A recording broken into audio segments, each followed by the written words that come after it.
मित्रांनो, आज माझं खरंच खूप डोकं फिरलंय. बँकवाल्यांनी आजकाल एक नवीनच नाटक सुरू केलंय. नवीन बिझनेस साठी करंट अकाउंट उघडायला गेले की काही बँकवाले म्हणतात आधी जीएसटी सर्टिफिकेट आणा तरच करंट अकाउंट उघडतो. काल मी एक रील टाकली होती की 20-40 लाख रुपयाची थ्रेशोल्ड लिमिट क्रॉस होत नाही तोपर्यंत जीएसटी नंबर कंपल्सरी नाही. पण त्यावर एवढे डीएम आले की काय सांगू. आणि कहर म्हणजे माझ्याही काही क्लायंट्सनी हाच प्रॉब्लेम फेस केलाय. अरे बाबा, अजून धंदा सुरू व्हायचा आहे, कमाई शून्य आहे, मग हा जीएसटी नंबर आणायचा कुठून?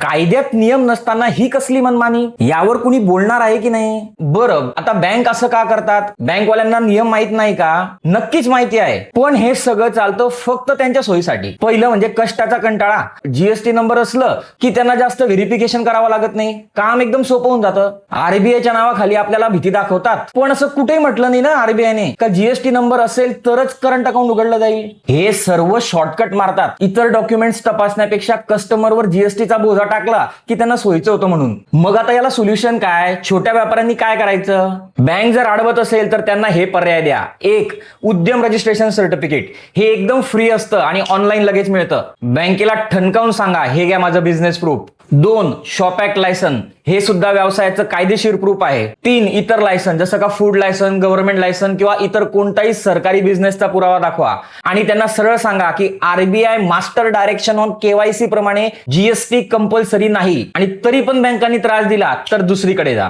खूप बँका आहेत मार्केटमध्ये आणि लक्षात ठेवा, जेव्हा तुम्ही मोठे व्हाल आणि ह्याच बँकांचा तुम्हाला फोन येईल तेव्हा त्यांना त्याची जागा दाखवा. आणि हा व्हिडिओ इतका शेअर करा की आरबीआय आणि त्या बँकांच्या ऑफिसर पर्यंत छोट्या व्यापाऱ्यांची ही व्यथा पोहोचायलाच पाहिजे. धन्यवाद.